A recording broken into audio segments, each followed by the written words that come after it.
بسم اللہ الرحمن الرحیم، السلام علیکم ورحمۃ اللہ وبرکاتہ۔ لائیو دارالفتاح جامعۃ الرشید کراچی پروگرام آپ کے مسائل کا حل میں آپ سب حضرات کو خوش آمدید کہتے ہیں۔ میں ہوں آپ کا میزبان شکیل رومی، اور ہم حاضر خدمت ہیں آج ایک نئی قسط کے ساتھ، ایک نئے سیشن کے ساتھ، جس میں آپ لوگوں کے پوچھے گئے سوالات کے جوابات دیں گے۔ اور آج ہمیں جوائن کیا ہے مفتی افتخار احمد صاحب نے۔ آپ جامعۃ الرشید کے استاد الحدیث سینئر مفتی ہیں اور بڑے سینئر استاد ہیں۔ بہت بہت شکریہ مفتی صاحب، اپنا قیمتی وقت ہمیں دیا۔ محترم ناظرین، آپ جو بھی سوال ہمارے یوٹیوب چینل JTR مسائل آن لائن پر پوچھتے ہیں، انہی سوالات کے جوابات لے کر حاضر ہوتے ہیں۔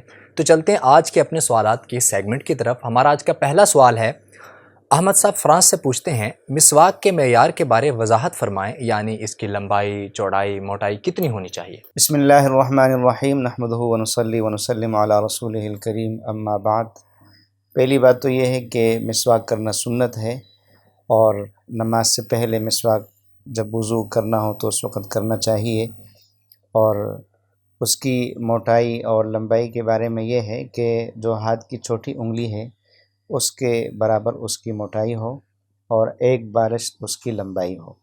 پھر اگر استعمال کرتے کرتے وہ چھوٹی ہو جائے تو کوئی حرج نہیں، جب تک آپ اس کو پھر استعمال کر سکتے ہیں کریں، جب استعمال میں دقت ہو تو اس کو تبدیل کر لیا جائے۔ بہت شکریہ مفتی صاحب۔ ظاہر خان صاحب کوئٹہ سے پوچھتے ہیں، اگر وضو کے شروع میں مسواک کرنا بھول جائیں تو کیا آخر میں کر سکتے ہیں؟ جی، اصل سنت تو یہی ہے کہ وضو کے شروع میں ہی مسواک کیا جائے، لیکن اگر مسواک کرنا بھول گئے تو وضو کرنے کے بعد اگر یاد آئے تو تب بھی مسواک کرنے سے مسواک کی سنت ادا ہو جائے گی۔ بہت شکریہ مفتی صاحب۔ ابو فصیح صاحب کوئٹہ سے پوچھتے ہیں، ہم نے سنا ہے کہ جو شخص صبح کی نماز باجماعت پڑھے گا تو وہ پورا دن اللہ کی حفاظت میں رہے گا، کیا یہ بات صحیح ہے؟ اس کے ساتھ ساتھ احادیث میں فجر کی نماز کے کیا کیا فضائل آئے ہیں، ان پر بھی روشنی ڈال دیجیے۔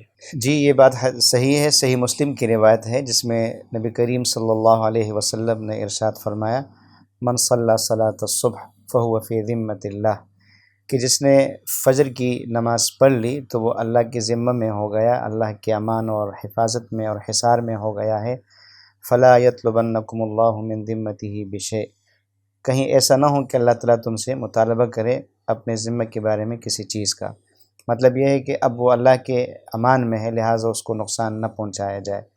اور آگے روایت میں یہ بھی ہے کہ اگر اللہ تعالیٰ نے کسی سے مطالبہ کیا تو یدرکہ، اللہ اس کو پکڑ لے گا، اور جس کو اللہ پکڑ لیتا ہے اس کو اللہ تعالیٰ جہنم میں اوندے منہ گرا دیتا ہے۔ یہ تو اس بات پر ہے کہ جو شخص فجر کی نماز پڑھ لیتا ہے وہ اللہ کے امان میں آ جاتا ہے، لہٰذا یہ لوگوں کو بھی ایک دعوت ہے کہ ایسے لوگوں کو نہ چھیڑا جائے جنہوں نے فجر کی نماز جماعت سے پڑھ لی ہے۔ ویسے بھی کسی مسلمان کو چھیڑنا گناہ ہے، لیکن یہ مزید گویا کہ اس کی خصوصیت ہو گئی۔ دوسری بات یہ ہے کہ فجر کی نماز کی بڑی اہمیت ہے۔ ایک تو ہے فجر کی نماز نفسی فضیلت، اور ایک ہے جماعت کے ساتھ پڑھنے کی فضیلت۔ تو جماعت کے ساتھ پڑھنے کی بھی آپ علیہ السلام نے فضیلت فرمائی۔ آپ علیہ السلام نے فرمایا کہ جس نے عشاء کی نماز جماعت کے ساتھ پڑھی فَكَأَنَّمَا نصف اللیل صلی نصف اللیل، گویا کہ اس نے آدھی رات عبادت میں گزاری، نماز میں گزاری۔ اور جس نے فجر کی نماز جماعت کے ساتھ پڑھی تو گویا اس نے پوری رات عبادت میں گزاری۔ اور اس کے علاوہ آپ صلی اللہ علیہ وسلم نے فرمایا کہ بشر المشائین فی الظلم الی المساجد بالنور التام یوم القیامہ، کہ جو اندھیروں میں مساجد جاتے ہیں تو اس کو کامل نور کی خوشخبری دے دیجئے قیامت کے دن، کہ اللہ تعالیٰ ان کو مکمل کامل نور عطا فرمائیں گے۔ اور آپ علیہ السلام نے فرمایا لن یلج النار احد صلی قبل طلوع الشمس وقبل غروبها، کہ ہرگز وہ شخص جہنم میں نہیں جائے گا جس نے سورج طلوع ہونے سے پہلے یعنی فجر کی نماز، اور سورج ڈوبنے سے پہلے یعنی عصر کی نماز پڑھی۔ اور آپ علیہ السلام نے فرمایا کہ من صلی البردین دخل الجنہ، جس نے 2 ٹھنڈی نمازیں پڑھی وہ جنت میں داخل ہوگا۔ 2 ٹھنڈی نمازوں سے ایک نماز فجر مراد ہے، دوسری نماز بعض محدثین نے عصر اور بعض نے عشاء کی نماز مراد دی ہے۔ تو فجر کی نماز کی تو بڑی تاکید ہے، بڑی اہمیت ہے۔ اور بعض روایت میں یہ بھی ہے کہ مومن اور منافق کی جو علامت ہے، بیچ میں فرق ہے، امتیاز ہے، وہ یہی عشاء اور فجر کو پڑھنے کی ہے کہ منافق لوگ اس میں سستی کرتے ہیں۔ آپ نے فرمایا کہ یہ منافقین پر بھاری ہوتی ہے۔ بہت شکریہ مفتی صاحب نے بڑی تفصیل سے اس کا جواب دیا۔ ہمارا اگلا سوال ہے محمد عبداللہ صاحب کا فتح جنگ سے پوچھتے ہیں اگر صبح دیر سے آنکھ کھلی تو کیا اسی وقت نماز پڑھ سکتے ہیں؟ جی، اس میں روایت میں تو یہ آتا ہے، آپ علیہ السلام نے فرمایا من نام عن صلاۃ او نسیھا فلیصلیھا اذا ذکر او استیقظ، کہ جو نماز پڑھنے سے سوتا رہ گیا یا بھول گیا تو وہ جب جاگے اور جب اس کو یاد ہو اس وقت نماز پڑھ لے۔ بعض ائمہ حضرات تو اس کے بالکل ظاہر پر عمل کرتے ہیں اور وہ کہتے ہیں کہ کسی بھی وقت کسی کی آنکھ کھلی، اگرچہ وہ سورج نکلنے کا وقت ہو، یعنی جو ممنوع اوقات ہیں وہ ہوں، تب بھی وہی اس کا وقت ہے، اس میں نماز پڑھ سکتے ہیں۔ لیکن احناف کا جو مذہب ہے وہ دیگر روایت کی روشنی میں یہ ہے کہ اگر فجر کی نماز میں آنکھ نہ کھل سکی وقت پر اور دیر سے آنکھ کھلی تو اس وقت دیکھا جائے کہ وہ نماز پڑھنے کا وقت ہے یا ممنوع وقت ہے۔ اگر ممنوع وقت ہے تو پھر تو انتظار کرے، اور اگر ممنوع وقت نہیں ہے تو پڑھ لے۔ بہت شکریہ مفتی صاحب۔ معراج احمد صاحب انڈیا سے پوچھتے ہیں قضا نمازوں میں ترتیب کا کیا مطلب ہے؟ اگر کسی کی فجر کی نماز قضا ہو گئی اور وہ ظہر میں اس وقت مسجد میں داخل ہوا جب امام ظہر کی تیسری رکعت پڑھا رہا تھا، تو کیا وہ پہلے اپنی قضا نماز پڑھے گا یا ظہر کی جماعت میں شامل ہو جائے؟ اس بارے وضاحت فرما دیں۔ اس میں دو باتیں ہیں، ایک تو یہ ہے کہ قضا نمازوں میں ترتیب کا مطلب کیا ہوتا ہے۔ اس کے بارے میں مسئلہ یہ ہے کہ ایک کہتے ہیں صاحب ترتیب۔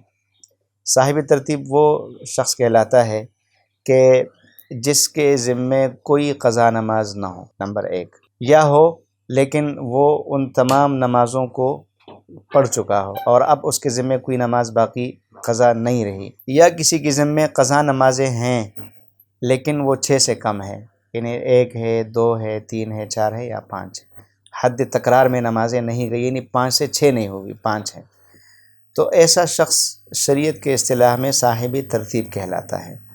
اور اس صاحب ترتیب کے لیے حکم یہ ہے کہ یہ نمازوں کو ترتیب سے پڑھے گا۔ صاحب ترتیب کا مطلب ہی یہ ہے کہ وہ ترتیب سے پڑھنے والا ہے، لہٰذا یہ پہلے اس نماز کو پڑھے گا جو اس کے ذمہ پہلے والی ہے، پھر اس کے بعد والی، پھر اس کے بعد والی۔ فرض کریں ظہر کی نماز اس نے نہیں پڑھی تھی اور عصر کی نہیں پڑھی تھی، مغرب کی نہیں پڑھی تھی، تو اس پر لازم ہے کہ وہ ان نمازوں کو ترتیب سے پڑھے، یہ اس پر لازم ہے۔ اور اگر یہ مسجد میں ایسے وقت میں پہنچا کہ جماعت کڑی ہے اور اس کے ذمے 1 یا 2 یا 3 نمازیں ہیں ترتیب والی، اب یہ جماعت میں شامل ہوں یا جو فائتہ نمازیں ہیں، فوت شدہ نمازیں وہ پڑھیں، تو اس کے لیے مسئلہ یہ ہے کہ یہ پہلے فوت شدہ نماز پڑھے، اگرچہ جماعت اس سے نکل جائے لیکن یہ فوت شدہ نمازیں پہلے پڑھے گا۔ یہ جو ترتیب ہے یہ کب انسان سے ساقط ہوتی ہے اور کب یہ بندہ صاحب ترتیب نہیں رہتا، تو اس کے لیے لکھا ہے کہ نمبر 1 نسیان ہے، بھول کا مطلب یہ ہے کہ کوئی شخص بھول گیا کہ میرے ذمہ قضا نماز ہے اور اس نے جو وقتی نماز تھی وہ پڑھ لی، پڑھنے کے بعد اس کو یاد آیا تو اب وہ نماز ہو گئی، اس کی دہرانے کی ضرورت نہیں ہے۔ لیکن اگر اس کو نماز کے دوران یاد آیا کہ میں ابھی اس وقت ظہر کی نماز پڑھ رہا ہوں اور میرے ذمے تو فجر کی نماز باقی ہے، تو یہ سلام پھیر کر کے پہلے فجر پڑھ لے پھر ظہر کرے۔ نمبر 2 وقت کی تنگی۔ وقت کی تنگی کا مطلب یہ ہے کہ ایک طرف وقت بالکل ختم ہو رہا ہے، اب اس کے سامنے 2 آپشن ہے، یا تو یہ جو قضا نماز ہے وہ پڑھتا ہے پھر وقت ختم ہو جائے گا، دوسری نماز نہیں پڑھ سکتا، یا یہ جو وقتی نماز ہے وہ پڑھے گا۔ تو اس صورت میں اب حکم یہ ہے کہ یہ پہلے وقتی نماز پڑھ لیں اور وقت اگرچہ گزر جائے بعد میں یہ جو قضا نماز ہے وہ پڑھ لیں۔ اور تیسری صورت یہ ہے کہ نمازیں 6 یا 6 سے زیادہ ہو جائیں، تو 6 یا 6 سے زیادہ فرض نمازیں جس کے ذمہ ہو گئی تو اب وہ صاحب ترتیب نہیں رہا۔ صاحب ترتیب نہ رہنے کا مطلب یہ ہے کہ اب وہ ان نمازوں کو الگ الگ ترتیب سے پڑھ سکتا ہے، جیسے مثال کے طور پر پہلے فجر پڑھ لی، اس کے بعد پھر مغرب پڑھی، پھر ظہر پڑھ لی، پھر عشاء پڑھی، پھر عصر پڑھی، یہ ترتیب پھر اس کے ذمے سے ختم ہو گئی۔ بہت شکریہ مفتی صاحب۔ محمد طاہر صاحب ڈیرہ غازی خان سے پوچھتے ہیں اگر کسی عورت کا خاوند صاحب نصاب ہو اور عورت زکوٰۃ کی مستحق ہو تو ایسی صورت میں اس عورت کو زکوٰۃ دی جا سکتی ہے یا نہیں؟ جی، زکوٰۃ کے صاحب نصاب ہونے نہ ہونے میں اصل دار و مدار اس شخص کا ہے جن کو آپ زکوٰۃ دے رہے ہیں۔ جن کو آپ زکوٰۃ دے رہے ہیں وہ اگر صاحب نصاب نہیں ہے، یعنی اس کی ملکیت میں سونا، چاندی، نقدی مال تجارت اور ضرورت سے زائد سامان، یہ پانچوں یا ان میں سے بعض 52.5 کلو چاندی کی مالیت کے برابر نہیں ہے، تو ایسے شخص کو آپ زکوٰۃ دے سکتے ہیں۔ تو اگر اس کیٹیگری میں کوئی خاتون ہے تو اگرچہ اس کا شوہر صاحب نصاب ہے لیکن خاتون صاحب نصاب نہیں ہے تو اس کو زکوٰۃ دے سکتے ہیں، یا اس کے الٹ ہو جائے کہ بیوی صاحب نصاب ہے اور شوہر غریب ہے تو بیوی کو نہیں دے سکتے، اس کے شوہر کو دے سکتے ہیں۔ بہت شکریہ مفتی صاحب۔ انصار کریم صاحب بنگلہ دیش سے پوچھتے ہیں کیا کھانا کھاتے وقت سلام کرنا جائز ہے یا نہیں؟ جو لوگ کھانے میں مشغول ہوں ان کو سلام کرنا مکروہ ہے، اس میں مختلف اس کی وجہ لکھی ہے۔ ایک تو یہ ہے کہ سلام کرتے وقت اچانک ان کو ایک ذہنی طور پر دباؤ پڑتا ہے کہ ہمیں سلام کا جواب دینا ہے، ممکن ہے وہ سلام کا جواب دے تو نوالا ان کے حلق میں پھنس جائے، اس لیے ایسے جو لوگ مشغول ہیں کھانے میں ان کو سلام کرنا فقہا نے لکھا ہے کہ مکروہ ہے۔ البتہ اگر کسی نے سلام کیا اور ان کو جواب دینے میں کوئی حرج نہیں تھا، انہوں نے جواب دے دیا تو کوئی حرج نہیں، لیکن ان پر جواب دینا اس وقت واجب نہیں ہے۔ لیکن سلام اگر کیا تو سلام کرنا ناجائز نہیں ہے، مکروہ ہے، پسندیدہ نہیں ہے۔ البتہ اگر کسی کا ارادہ اور قصد کھانے والوں کے ساتھ کھانے میں شریک ہونا ہے تو وہ سلام کر سکتا ہے، اس کے لیے سلام کرنا مکروہ نہیں ہے۔ شکریہ مفتی صاحب۔ ساجد صاحب راولپنڈی سے پوچھتے ہیں کیا کوئی شخص کسی معاملے میں قرآن کریم پر ہاتھ رکھ کر قسم کھا سکتا ہے؟ اس پر شریعت کا کیا حکم ہے؟ قرآن کریم پر قسم کی دو صورتیں ہوتی ہیں۔ ایک تو یہ ہے کہ قرآن کریم پر ہاتھ رکھ کر کہے کہ مجھے، بس صرف ہاتھ رکھے اور بات کرے تو اس کو قسم نہیں کہتے، یا یہ کہے کہ اس قرآن کی قسم جس پر اس نے ہاتھ رکھا ہے، یہ کہتے اس قرآن کی قسم، تو اس سے بھی قسم نہیں ہوتی۔ البتہ اگر یہ کہے کہ اس قرآن میں جو اللہ کا کلام لکھا ہے اس پر میں قسم کھاتا ہوں، یا ویسے کہے کہ مجھے قرآن کی قسم ہے، تو پھر اس سے قسم ہو جاتی ہے۔ تو یہ دونوں میں باریک سا فرق ہے۔ ایک تو یہ کہ مصحف پر ہاتھ رکھ کر کہے، یعنی بات کرے، قسم کے الفاظ نہ کہے، یا مصحف پر ہاتھ رکھ کر کہے اس قرآن کی قسم، وہ لکھا ہوا جو مصحف ہے، نسخہ ہے، تو اس پر لکھا ہے کہ اس میں قسم نہیں ہوتی۔ البتہ اگر یہ کہے کہ اس میں جو اللہ کا کلام لکھا ہے اس پر، یا مطلقاً کہے کہ مجھے قرآن کی قسم ہے، تو اس سے قسم ہو جاتی ہے، اس لیے کہ قرآن اللہ کا کلام ہے اور اللہ کی صفت ہے، تو اللہ کی صفات پر بھی قسم ہو جاتی ہے۔ بہت شکریہ مفتی صاحب۔ محمد زکریہ سعودی عرب سے پوچھتے ہیں اگر کوئی شخص مکہ مکرمہ عمرہ کی نیت سے نہیں گیا بلکہ کسی سے ملنے گیا تو کیا وہ بغیر احرام اور عمرہ ادا کیے اس طرح مکہ مکرمہ آ جا سکتا ہے یا نہیں، جبکہ وہ مکہ مکرمہ سے 150 کلومیٹر دور رہتا ہے؟ دیکھیں، اس میں دو باتیں ہیں۔ ایک تو یہ ہے کہ ایک شخص ایسا ہے جو میقات سے باہر رہتا ہے، جیسے ہم لوگ، یا دنیا کے کسی بھی کونے سے حرمین شریفین جانے والا، تو جو شخص حرم شریف جائے گا میقات سے باہر سے، تو اس پر ضروری ہے کہ وہ احرام باندھیں اور حج یا عمرے کی نیت سے احرام باندھ کر کے وہاں جائے۔ اگر وہ احرام کے بغیر جائے گا اور اس نے عمرہ ادا نہیں کیا تو اس پر دم لازم ہے اور عمرے کی قضا بھی لازم ہے۔ البتہ اگر اس نے عمرہ ادا کر لیا تو وہ جو دم ہے وہ ساقط ہو جائے گا۔ یہ تو ان لوگوں کے لیے ہے جو آفاق سے جاتے ہیں، ان کو آفاقی کہا جاتا ہے۔ ایک قسم کے لوگ وہ ہیں جو حل میں رہتے ہیں۔ حل کا مطلب یہ ہے کہ حرم اور میقات کے درمیان جو لوگ رہتے ہیں ان کے لیے یہ ہے کہ وہ اگر وہاں سے حل سے حرم شریف آتے جاتے ہیں تو وہ جتنی مرتبہ بھی آئے جائیں ان پر احرام باندھنا ضروری نہیں ہے۔ ہاں، اگر ان کی نیت عمرے کی ہو کبھی تو اپنے گھر سے احرام باندھ لیں اور عمرہ ادا کر لیں۔ یہ جو صاحب نے سوال کیا ہے 150 کلومیٹر دور فاصلے پر، تو یہ دیکھ لیں کہ یہ حل میں ہے یا میقات یعنی آفاقی ہے۔ اگر یہ آفاقی ہے تو اس پر وہی مسئلہ ہوگا جو میں نے ابھی بتایا کہ عمرہ کا احرام یا حج کا احرام باندھنا ضروری ہوگا، بغیر احرام باندھے اس کے لیے جانا گناہ ہوگا، اور اگر گیا تو اس پر عمرہ اور دم لازم ہوگا، اور اگر عمرہ ادا کر لیا تو دم ساقط ہو جائے گا۔ لیکن اگر یہ حل میں ہے تو پھر اس کے لیے یہ حکم نہیں ہے۔ بہت شکریہ مفتی صاحب۔